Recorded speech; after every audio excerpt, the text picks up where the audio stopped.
Hello friends, 2-3 రోజులుగా ప్రధాన స్రవంతి పత్రికల్లోనూ YouTube ఛానల్స్లో కూడా ఒక చర్చ మొదలైంది. అదేంటంటే రాజకీయ నాయకులు తీసుకుంటున్న డబుల్ పెన్షన్ల గురించి. ఎన్నిసార్లు ఎన్నికైతే అన్ని పెన్షన్లు తీసుకోవడానికి సంబంధించిన ఒక చర్చ నడుస్తుంది.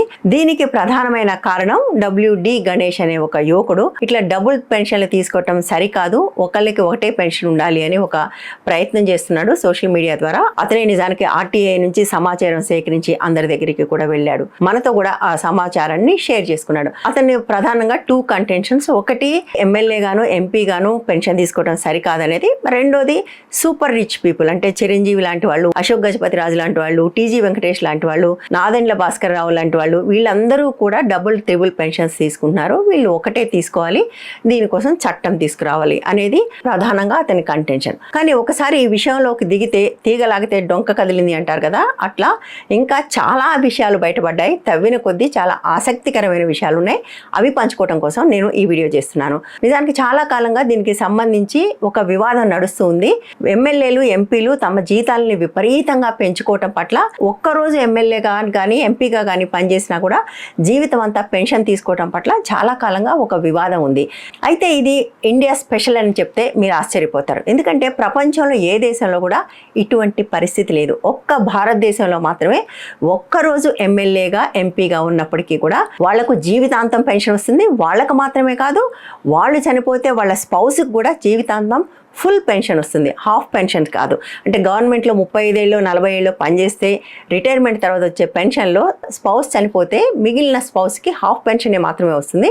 బట్ ఇక్కడ మాత్రం ఫుల్ పెన్షన్ వస్తుంది.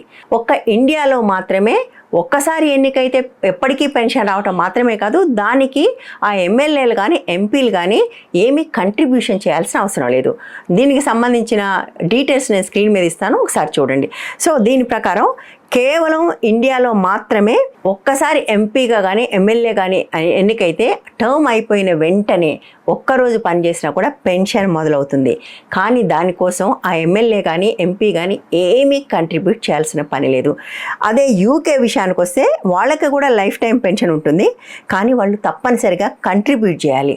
అమెరికా విషయానికి వస్తే ఇట్లా ఒక్కరోజు పనిచేస్తేనే పెన్షన్ ఇచ్చే పరిస్థితి లేదు. పెన్షన్ రావాలంటే కనీసం 5 సంవత్సరాలు ప్రజాప్రతినిధిగా ఉండాలి.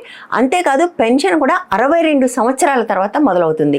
అంటే వాళ్ళు యంగ్గా ఉన్నప్పుడు, యాక్టివ్గా ఉన్నప్పుడు, పాలిటిక్స్లో ఉన్నా లేకపోయినా కూడా వాళ్ళు ప్రజాప్రతినిధులు అయ్యారు కాబట్టి వెంటనే పెన్షన్ స్టార్ట్ కాదు. బట్ ఇండియాలో మాత్రం మీరు ఒక్కరోజు చేసినా సరే వెంటనే పెన్షన్ స్టార్ట్ అయిపోతుంది. బట్ అమెరికాలో వాళ్ళకి 62 ఏట వచ్చేదాకా కూడా వెయిట్ చేయాలి. కెనడాలో కూడా దాదాపు అదే పరిస్థితి. వాళ్ళైతే 65 సంవత్సరాల దాకా వెయిట్ చేయాలి. అంటే వాళ్ళకి 65 ఏళ్ళు వచ్చిన తర్వాత మాత్రమే ఈ పెన్షన్ వస్తుంది. ఈ పెన్షన్కి కూడా వాళ్ళ కంట్రిబ్యూషన్ ఉండాలి. అంటే వాళ్ళు ప్రజాప్రతినిధిగా ఉన్నప్పుడు వాళ్ళకు వచ్చిన జీతంలోంచి పెన్షన్ ఫండ్కు కంట్రిబ్యూట్ చేస్తే అది ట్యాక్స్ పేయర్స్ మనీ కలిపి వాళ్లకు పెన్షన్ వస్తుంది. ఆస్ట్రేలియా విషయానికి వస్తే వాళ్ళు మాత్రం భారతదేశానికి కొంచెం దగ్గరగా ఉన్నారు. ఒక టర్మ్ చేస్తే కూడా జీవితం అంతా పెన్షన్ వస్తుంది. కాకపోతే 2004లో ఒక అమెండ్మెంట్ తీసుకొచ్చారు. దాని ప్రకారం వాళ్ళు కూడా కంట్రిబ్యూట్ చేయాలి, చేస్తేనే వాళ్ళకి పెన్షన్ వస్తుంది. అయితే అసలు పెన్షన్ లేని దేశాలు కూడా ఉన్నాయి. స్వీడన్ లాంటి దేశంలో ఏ పెన్షన్ ఉండదు. వాళ్ళు ఆఫీస్లో ఉన్నంత వరకు మాత్రమే కాంపన్సేషన్ ఉంటుంది. ఒకసారి పదవి అయిపోయిన తర్వాత వాళ్ళు వెళ్ళి పని చేసి బతకాల్సిందే, ఈ పెన్షన్ మీద బతకడానికి లేదు. అంటే వాళ్ళు మీరు వెళ్ళి మళ్ళీ మామూలు పనులు చేసుకోండి, ఉద్యోగాలు చేసుకుని అట్లా బతకండి, కానీ ఈ ప్రజాప్రతినిధిగా కొంతకాలం పనిచేశాం కాబట్టి దీని మీద బతకడం సాధ్యం కాదని చెప్తారు. నార్వే దగ్గరికి వచ్చేసరికల్లా వాళ్ళకి కూడా పెన్షన్ ప్లాన్కి వేరే సిటిజన్స్కి ఎలాంటి యాక్సెస్ ఉంటుందో అలాంటిదే ఉంటుంది, కానీ వాళ్ళకు స్పెషల్ ప్రివిలేజెస్ ఏమీ లేవు. ఇండియా దగ్గరికి వచ్చేసరికల్లా వాళ్ళకు ఒక్కసారి పదవిలోకి వెళ్ళినా కూడా జీవితకాలం పెన్షన్ ఉంటుంది. రెండోది అడిషనల్ బెనిఫిట్స్ చాలా ఉంటాయి. అంటే వాళ్ళకి జీవితం అంతా కూడా అనేక ప్రయాణాలు, హెల్త్ ఇన్సూరెన్స్ లాంటివన్నీ ఫ్రీగా ఉంటాయి. ఆఫీస్లో ఉన్నప్పుడు వాళ్ళకి ఇచ్చే రెమ్యూనరేషన్స్ ఎంత, వాళ్ళకి తర్వాత వచ్చే పెన్షన్ ఎంత, ఇది తెలుసుకోవడం కూడా చాలా ఆసక్తికరంగా ఉంటుంది. ఇందులో మాత్రం తెలంగాణ టాప్లో ఉంది. నెంబర్ 1 కాదు, నెంబర్ 2. నెంబర్ 1 ఎవరో తెలుసా? మహారాష్ట్రలో ఎమ్మెల్యేస్కి ఎలవెన్స్ కింద 2,52,000 రూపాయలు ఇస్తారు. తెలంగాణకు వస్తే జస్ట్ 2,000 మాత్రమే తక్కువ, 2,50,000. ఆ తర్వాత స్థానంలో మధ్యప్రదేశ్ ఉంది, 2,10,000. ఆ తర్వాత స్థానంలో 1,50,000తో కర్ణాటక, రాజస్థాన్ ఉన్నాయి. కాస్త కోస్త మోడరేట్గా ఉండే రాష్ట్రాలు ఏంటంటే కేరళ, బీహార్, అట్లాగే నార్త్ ఈస్టర్న్ స్టేట్స్, ఛత్తీస్గఢ్ ఇలాంటి స్టేట్స్ మాత్రమే కొంచెం మోడరేట్గా ఉన్నాయి. ఇక్కడ బీహార్లో 75,000 ఉంటే కేరళలో మాత్రం 70,000. అట్లాగే అయిపోయిన తర్వాత పెన్షన్ కూడా దాదాపుగా ఇదే పరిస్థితిలో ఉంది. మొత్తం దేశంలోనే హైయెస్ట్ పెన్షన్ తెలంగాణలో ఉంది. 2021లో వాళ్ళ జీతాలు పెంచుకోవడంతో పాటుగా పెన్షన్ కూడా పెంచి అప్పటి వరకు ఉన్న 30,000ను 50,000 చేశారు. అంటే ఒకసారి ఎమ్మెల్యే కానీ ఎమ్మెల్సీ కానీ అయితే 50,000 పెన్షన్ ఉంటుంది. ఒక్కరోజు ఆఫీస్లో ఉన్న నంబర్ ఆఫ్ టైమ్స్ పెరిగిన కొద్దీ దానికి డబ్బులు యాడ్ అవుతూ పోతాయి. కాకపోతే దానికి క్యాప్ మాత్రం 70,000. బట్ అదే ఆంధ్రప్రదేశ్ విషయానికి వస్తే ఇప్పటికీ కూడా అక్కడ పెన్షన్ 30,000 ఉంది. బట్ నంబర్ ఆఫ్ టైమ్స్ ప్రజాప్రతినిధిగా ఎన్నికైన కొద్దీ అది పెరుగుతూ పోతే 50,000 దాటడానికి లేదు. అన్ని విషయాల్లో తెలంగాణతో పోటీ పడి ఆంధ్ర ఈ ఒక్క విషయంలో మాత్రం ఎందుకు పోటీ పడలేదు నాకు తెలియదు. వాళ్ళు కూడా ఎప్పుడప్పుడు ఈ పని చేస్తారని నేను అనుకుంటున్నాను. ఎందుకంటే వేరే వాళ్ళకు జీతాలు పెరగాలంటే వాళ్ళు నెలల తరబడి కొట్లాడాలి, రోడ్ల మీదకి రావాలి, ఏమేమో చేయాలి. కానీ వాళ్ళ జీతాలు పెంచుకోవడానికి అవన్నీ అవసరం లేదు కదా. కాబట్టి అట్లా విచ్చలివిడిగా జీతాలు పెంచుకోవడం అనే ఒక పద్ధతి దేశంలో అనేక రాష్ట్రాల్లో ఉంది. మామూలుగా ఒక మనిషికి ఒక పెన్షన్ అనేది ఎవరికైనా అర్థమయ్యే విషయం. కానీ ఎమ్మెల్యే ఎంపీల విషయానికి వచ్చేప్పటికల్లా ఒక మనిషికి ఒక పెన్షన్ అనేది లేదు. ఒకవేళ వాళ్ళు ఎంపీగా పనిచేస్తే ఎంపీ పెన్షన్ ఉంటుంది, దాని హయ్యర్ క్యాప్ దాకా. ఎమ్మెల్యేగా పనిచేస్తే ఎమ్మెల్యే ఆర్ ఎమ్మెల్సీగా పనిచేస్తే ఎమ్మెల్సీ ఈ పెన్షన్ ఉంటుంది. ఇవి రెండూ కాకుండా వాళ్ళు ఏదైనా గవర్నమెంట్ ఉద్యోగం చేశారనుకోండి, ఆ పెన్షన్ కూడా ఉంటుంది. నిజానికి మన దగ్గర చాలా మంది ఉన్నారు, టీచర్లుగా ఉన్నవాళ్ళు, ప్రొఫెసర్లుగా ఉన్నవాళ్ళు, ఎమ్మెల్సీస్గా ఎన్నికవుతారు కదా. గవర్నమెంట్ ఉద్యోగస్తులు కూడా ప్రభుత్వానికి దగ్గరగా ఉంటే ఎమ్మెల్సీ లేరు. మనం తెలంగాణలో కూడా అనేక మందిని చూసాం.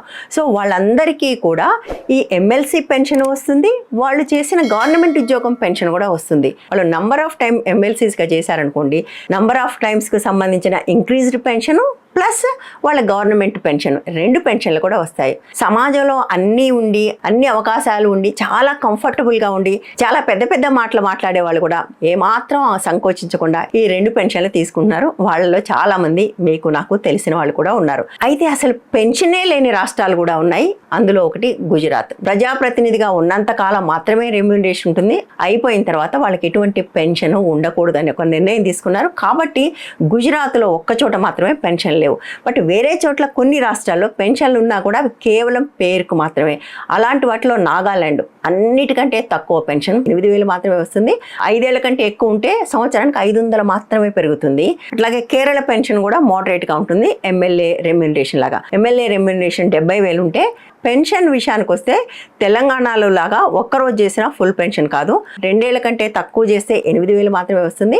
అక్కడి నుంచి పెరుగుతూ మొత్తం 5 టర్మ్స్ చేస్తే మాత్రమే 20,000 వస్తుంది. ఆ తర్వాత కూడా పెరిగేదానికి సంవత్సరాలకు 1,000 రూపాయలు మాత్రమే యాడ్ చేస్తారు. అక్కడ కూడా హయ్యర్ క్యాప్ 50,000 ఉంది. బట్ నాకు తెలిసి కేరళలో 50,000 పెన్షన్ తీసుకోవాలంటే వాళ్ళు కనీసం 7, 8, 9 టర్మ్లు వాళ్ళు ఎమ్మెల్యేగా పనిచేసి ఉండాలి. కానీ అదే తెలంగాణ విషయానికి వస్తే ఒకవేళ వాళ్ళు ఎంపీగా అంటే రాజ్యసభకో లేకపోతే లోక్సభకో ఎన్నికైతే దానికి ఇంకొక 31,000 పెన్షన్ వస్తుంది. అంతా కలిపి ₹1,00,000 దాకా కూడా పెన్షన్ తీసుకునే అవకాశం ఒక్క తెలంగాణలో మాత్రమే ఉంది. బహుశా ఈ నంబర్ మీరు గమనించుంటారు. లోక్సభ పెన్షన్ కేవలం 31,000 మాత్రమే. తెలంగాణ ఎమ్మెల్యే ఎమ్మెల్సీ పెన్షన్ మాత్రం 50,000 ఉంది. అంటే ఒక పార్లమెంట్ సభ్యుడి కంటే కూడా తెలంగాణలో ఎమ్మెల్యే కానీ ఎమ్మెల్సీ కానీ గెలిస్తే వచ్చే పెన్షన్ చాలా ఎక్కువ ఉంది అని అర్థం. ప్రస్తుతం భారతదేశంలో ప్రభుత్వ ఉద్యోగిగా పనిచేస్తే కూడా పెన్షన్ రావాలంటే కంపల్సరీ కంట్రిబ్యూషన్ ఉంది. కానీ ఎమ్మెల్యేలకి ఎంపీలకి అటువంటి కంట్రిబ్యూషన్ లేదు. కానీ ప్రపంచవ్యాప్తంగా అన్ని దేశాలు కూడా అటువంటి కంట్రిబ్యూషన్ని కంపల్సరీ చేశాయి. వాళ్ళెవరూ కూడా ఒకరోజు పదవి చేపట్టి బయటకు రాగానే పెన్షన్లు ఇవ్వట్లేదు. ఒక ఏజ్ తర్వాత మాత్రమే, అంటే ఓల్డ్ ఏజ్ పెన్షన్ మాత్రమే ఇస్తున్నారు. కాళ్ళు చేతులు సరిగా ఉండి వయసులో ఉన్నప్పుడు పెన్షన్లు ఇవ్వట్లేదు. కొన్ని దేశాలు అయితే అసలు ఏ రకమైన స్పెషల్ ప్రివిలేజెస్ కూడా ఇవ్వట్లేదు, వెళ్ళి పని చేసుకొని కూడా చెప్తున్నాయి. కాబట్టి ఈ అంశం చట్టంలో ఉన్న మొరాలిటీకి సంబంధించింది, మనుషుల్లో ఉన్న మొరాలిటీ కూడా సంబంధించింది. సో మన కోసం మనమే చట్టాలు చేసుకొని మనం డబ్బులు తీసుకోవడం అనేది ఎంతవరకు కరెక్ట్, మిగిలిన ప్రజలందరికీ లేని సౌకర్యాలు మాకే కావాలంటే ఎంతవరకు కరెక్ట్ అనేది మొదటి ప్రశ్న. రెండోది మనుషుల్లో మొరాలిటీ సంగతి.